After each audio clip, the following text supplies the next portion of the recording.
Sabahınız hayır olsun. Aziz ve sevimli neçəncisiniz? İkincisiniz şagirdlərim. Yel çərşənbəsinin növbəti dərs günündə. Bəli, növbəti çərşənbə axşamında. Növbəti çərşənbə axşamının yel çərşənbəsində. Hər birinizi xoş getdik. Əziz şagirdlər, ilk öncə sizi Çərşənbə bayramı münasibəti ilə ürəkdən təbrik edirəm. Bugün hansı çərşənbə idi?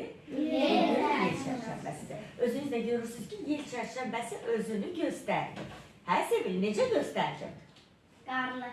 Qarlı göstərdi, qarlı, çovğunlu göstərdi. Və bugün nə yağdı? Qar yağdı.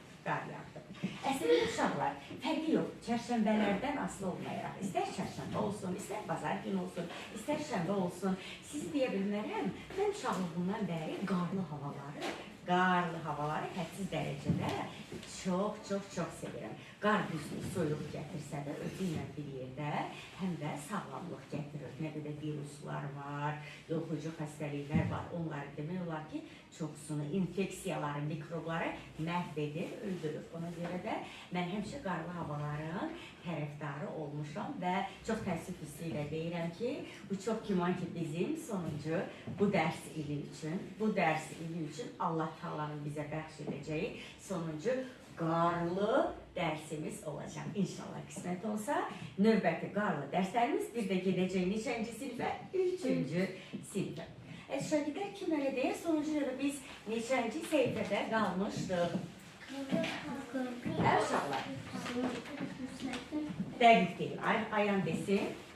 46. Mən bilirəm də, Ayana mən 5 yazıram. Ayan mənim əlaçı şagirdimdir. Mən bilirəm ki, Ayan bilir ki, biz sonuncu dəfə neçənci səhifədə qalmışdıq və ilk dərsimizi də neçənci səhifədə keçməliyik. Bəli, bugün biz yeni dərsimizi məhz 46-cı səhifədən keçirik. Səhifə 46-dan.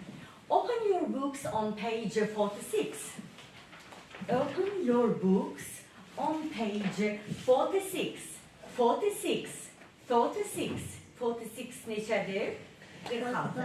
Open your books. Kitablarınızı 46-cı səhifədən açın. Görək bu 46-cı səhifədə olan dərs bizim neçənci bölməmizdir? Bəli, 5-ci bölməmizdir. Əziz şagirdlər, yeni dərsimizin izahına başlayırıq. Unit 5. Tərcüməsi. Unit 5. Unit 5. Lesson 3. Lesson 3. Ders 3. Page 46.